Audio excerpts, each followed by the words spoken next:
superbe, sublime, merveilleuse. Sauf que ce gars-là est quand même rationnel et pragmatique. Mais ça pose un très grave problème. Je t'assure qu'il n'y a aucun politologue sérieux qui va te dire « Oh, j'ai le droit! » Un politologue, pas comme les autres. Loïc Passy. C'est pas le temps de faire ça. Loïc, bonjour. Bonjour, Benoît. T'as manqué la meilleure avec Valérie Plante. C'est pas juste ça. Il y a un nouveau projet qu'elle a dans l'est de Montréal, Hochelaga-Maisonneuve, ramasser les ordures toutes les deux semaines seulement. Ben oui. Oui, on devrait parler au maire demain, mais tu sais, si les gens font du compost, je veux dire, les vidanges vont moins sentir, j'imagine.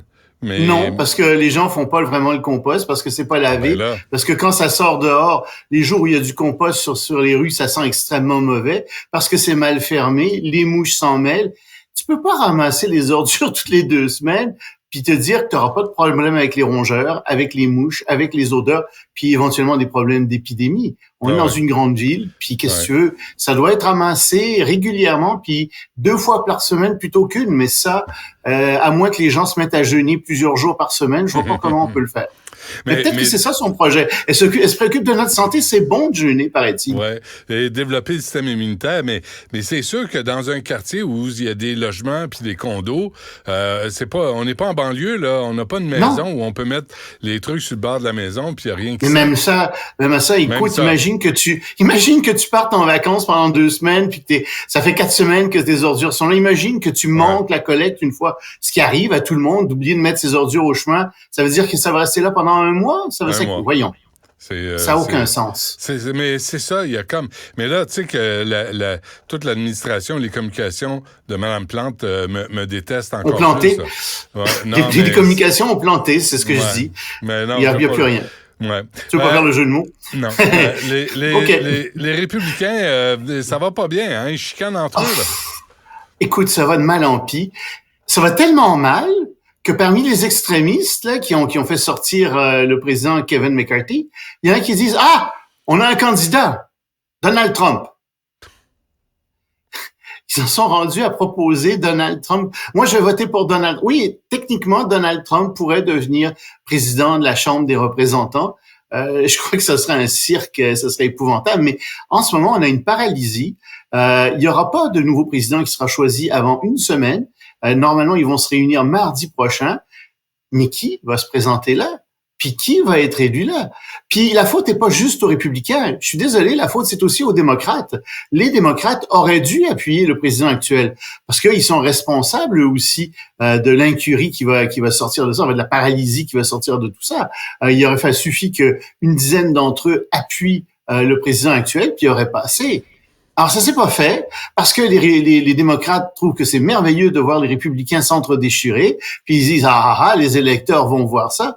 Pas évident qu'ils voient ça, les électeurs comme ça. Au contraire, moi, je pense que les gens, il y a une espèce d'écœurantite qui va ressortir de tout ça face aux politiciens. C'est très, très mauvais ce qui est en train de se passer aux États-Unis, le fait qu'ils soient pas capables de s'entendre entre eux. Ouais.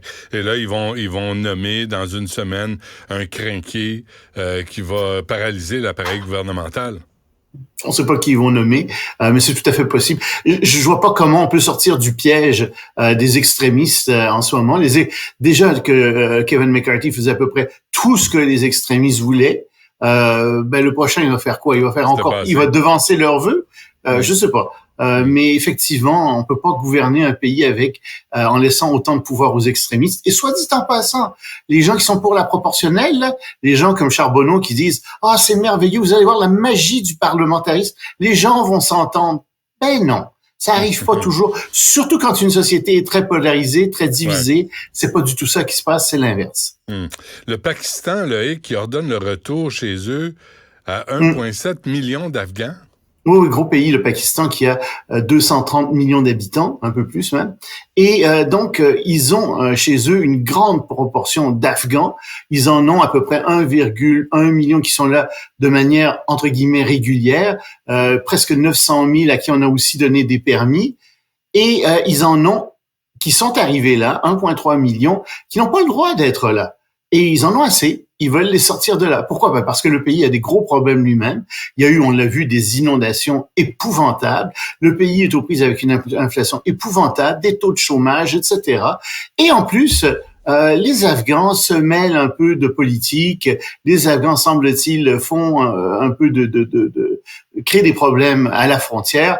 Donc, ils ont dit, ça suffit, on vous sort de là. Alors, on sort d'abord les gens qui n'ont aucun papier, mais ensuite, on va sortir les autres aussi. On en a assez de vous. Vous êtes trop nombreux comme réfugiés. Retournez en Afghanistan. On ne veut plus vous avoir chez nous. C'est ça qu'ils sont en train de faire. C'est drôle, hein? Il y a personne. Oui, c'est ça. Il y a personne qui dit qu'ils sont racistes. Il y a personne qui dit. Non, c'est bizarre, hein? C'est bizarre. C'est toujours bizarre. Parle-nous d'Emmanuel Macron. Emmanuel Macron a fait plusieurs annonces ce matin et surtout, il a dit qu'il allait refaire la Constitution. Et il voudrait en particulier changer la Constitution française pour que ce qu'on appelle là-bas les référendums d'initiative populaire puissent avoir lieu. Parce que c'est dans la Constitution depuis 1985, 86. Il n'y en a jamais eu vraiment parce que c'est trop difficile. Il faut que 10% de la population signe une pétition dans ce sens-là, et il faut que 1/5 des élus du Parlement appuient un changement d'initiative populaire. C'est très, très difficile à obtenir, et c'est seulement dans un certain nombre de domaines. Les domaines qui touchent les traités internationaux, et puis les domaines qui touchent l'organisation de l'État. Alors, Macron dit, écoutez, on va élargir ça là, aux questions sociales. Moi, j'aimerais qu'il puisse y avoir des référendums sur les questions sociales.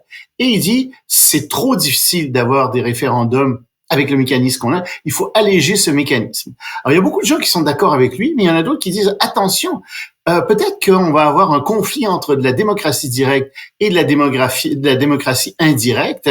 Peut-être que ces référendums pourraient servir à remplir l'agenda d'un leader populiste, etc. Oui, c'est vrai. Mais je pense que dans les circonstances en France, c'est peut-être pas une mauvaise chose. On regarde ce qui se passe en Suisse aussi. C'est pas nécessairement une mauvaise chose. Moi, j'ai confiance en la sagesse des citoyens dans une vraie démocratie, quand tu peux avoir un vrai débat avec des vrais médias. Je pense qu'à la fin, les citoyens prennent des décisions éclairées et que c'est une bonne chose d'aller dans ce sens. Si les politiciens sont vraiment là pour le bien commun, ils le sont en général. Tu sais, le problème, c'est que ça prend juste quelques pommes pourries pour gâcher tout ton sac. Et les pommes pourries, souvent, elles se retrouvent exactement là où il y a l'argent, exactement dans des endroits qui sont névralgiques. Alors, c'est ça le problème. Moi, je suis persuadé que la grande majorité des politiciens est honnête, que ces gens-là sont là pour le bien des gens, ils essaient de faire ce qu'il faut. Mais évidemment, il y a quelques pommes pourries. Donald Trump en est une, par exemple, qui gâche tout. Mais oui. Donc, pauvre homme, là. Il est devant la pauvre cour. Homme. Pauvre, il a dit pauvre. Oui, très pauvre, monsieur Trump. Ben oui, il est moins riche que ce qu'il avait annoncé. Écoute, on l'accuse de fraude, pauvre homme. Ben oui, il fait donc pitié. Bon, un truand qui fait pitié. On se laisse sur ta langue sale. C'est pas joli, c'est ça. Salut, Loïc. À demain. Salut.